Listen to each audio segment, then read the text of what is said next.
क्यों किसी शख्स की बार बार याद आती है, उसी के बारे में सोचने को, उसी के गीत गाने को, उसी की प्रशंसा करने को मन करने लगता है? प्रेम है। क्यों किसी को मार खाने को मन करने लगता है कि जैसे चिल्लाने लगूं?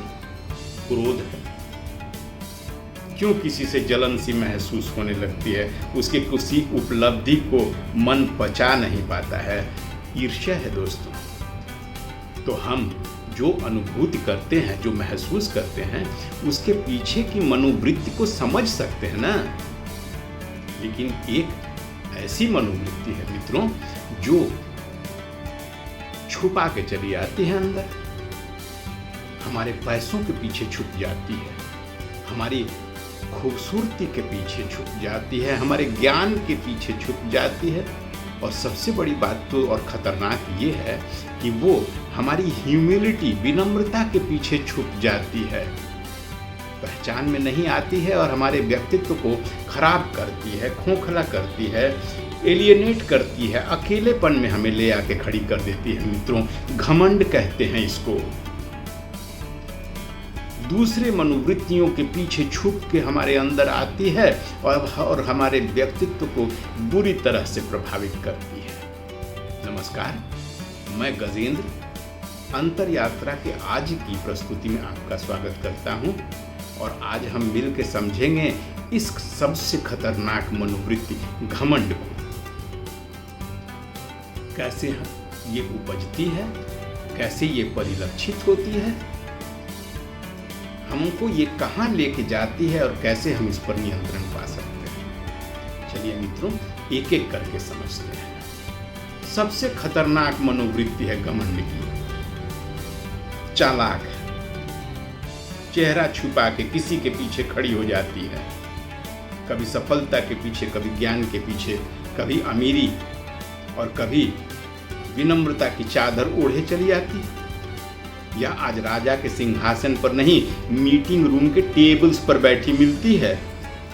इंस्टाग्राम के मेरे इतने फॉलोअर्स हैं, उन फॉलोअर्स के पीछे ये छुपी चली आती है। और मैं सबसे शांत और गंभीर हूं, यह कहने वालों में भी ये ईगो के रूप में समाई रहती है। ये चिल्लाती नहीं है मित्रों, यह फुसफुसाती है और कहती है कि मैं तो बस मैं हूं, बाकी सब निरर्थक। समझ रहे हैं ना आप? घमंड तब बनता है जब आपको लगता है कि आप सबसे बेहतर हैं, आप कभी गलत हो ही नहीं सकते। दूसरों की बातें सुनना आपके शान के खिलाफ है। यह एक inflated sense of self importance है। और खतरनाक यह है कि यह छुपना जानती है। अमीरों में, नेताओं में, बलबीरों में और कई बार तो विनम्र लोगों में भी। वे दिखाते हैं कि वे कितने विनम्र और हम्बल हैं, लेकिन उनको अंदर से यह लगता है कि देखो मैं कितना महान हूँ।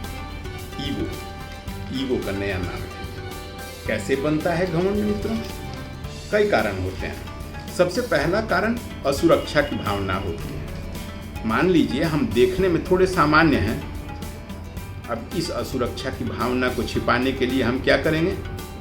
घमंड कर लेंगे कि हम बड़े पैसे वाले हैं। पैसे के पीछे अपने घमंड की भावना को छुपाएंगे और उस असुरक्षा की भावना को एक डिफेंसिव शील्ड प्रदान कर देंगे। तो डिफेंसिव शील्ड के रूप में अपने किसी असुरक्षा को छुपाने के लिए हम घमंड का उपयोग करते हैं।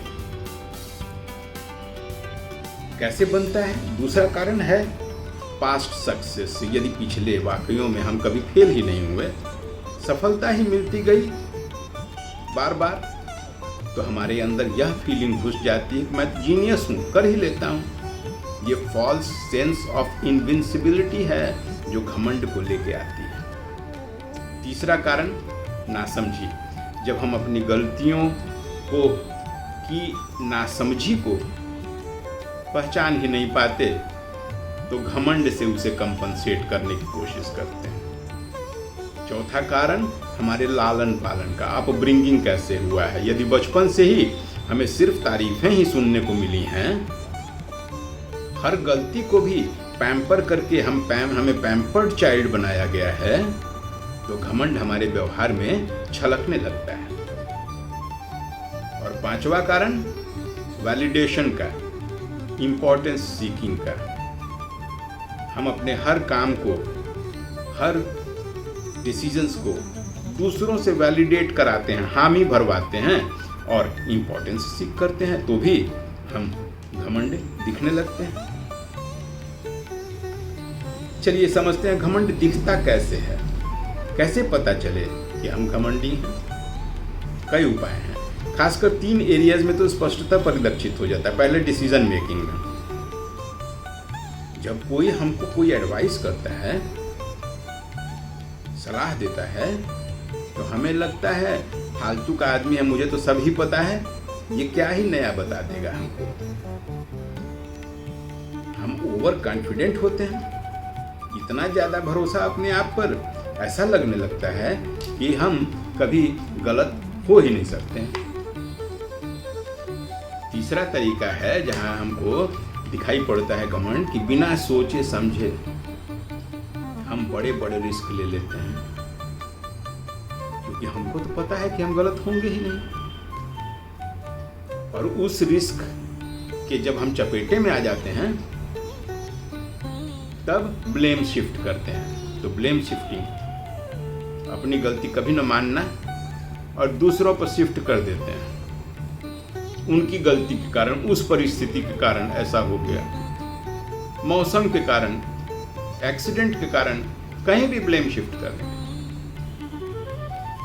रिलेशनशिप में भी इसके लक्षण दिखने लगते हैं। हम डिसमिसिव हो जाते हैं, यानी दूसरों के फीलिंग्स को, ओपिनियंस को डिसमिस कर देते हैं, बेकार कर देते हैं। छोड़ो छोड़ो, तुम्हें क्या पता, हम सब जानते हैं।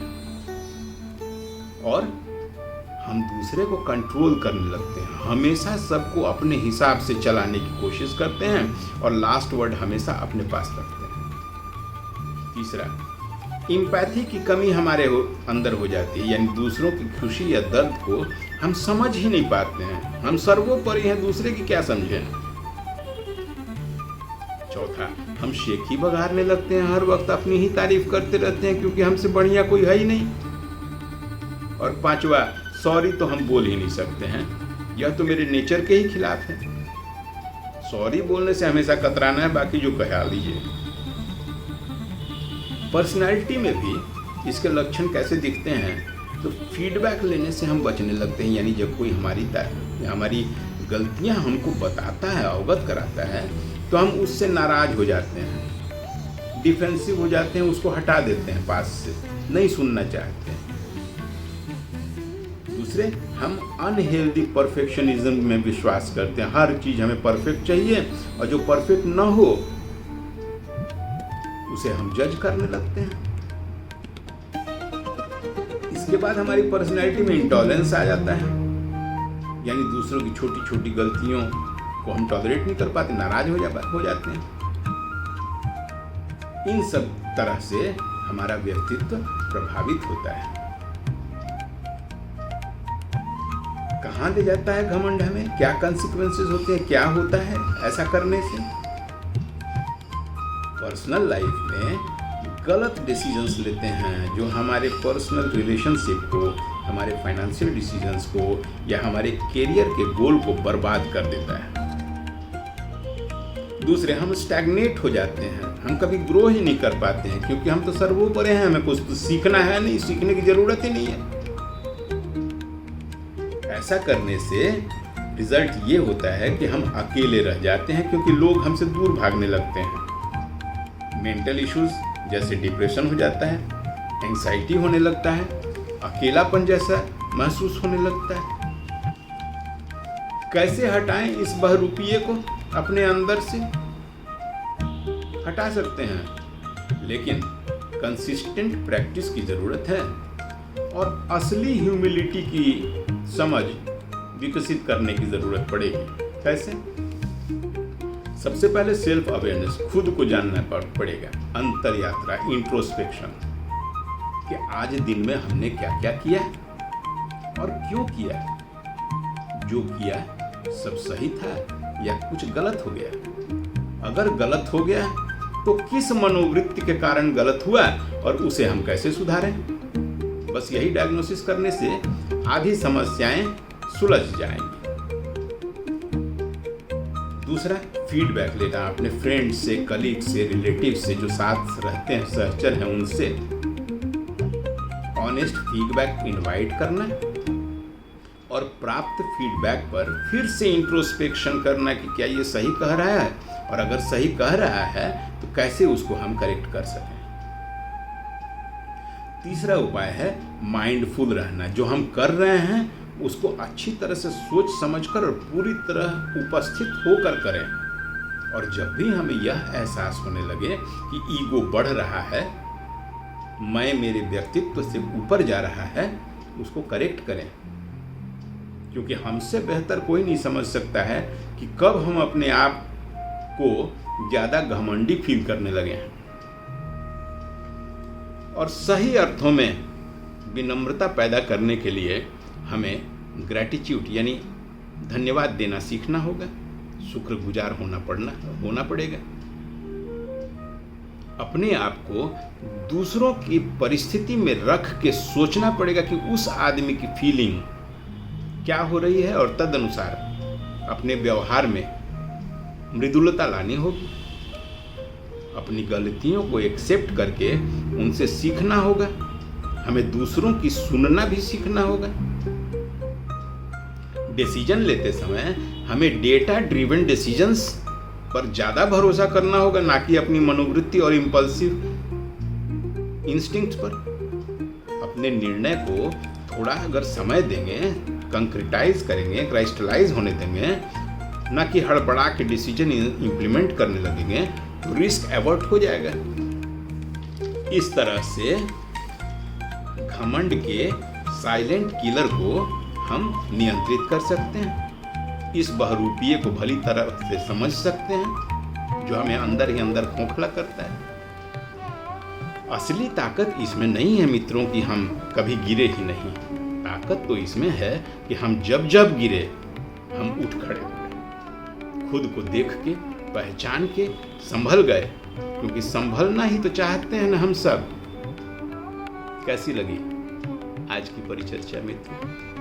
अपने अंदर की छुपी मनोवृत्तियों को पहचानना, उन्हें करेक्ट करना, उन पर लगातार कंसिस्टेंटली काम करके अपने आप को प्रतिदिन थोड़ा बेहतर बना लेना, यही तो हमारी मकसद है। हमारे चैनल को सब्सक्राइब कर दीजिए और अपने मित्रों को भी, जिन्हें आप थोड़ा बेहतर प्रतिदिन बनाना चाहते हैं, शेयर कर दीजिए। अगली कड़ी में एक नई मनोवृत्ति के साथ अंतर यात्रा की इस श्रृंखला में हम शामिल होंगे। तब तक के लिए नमस्कार।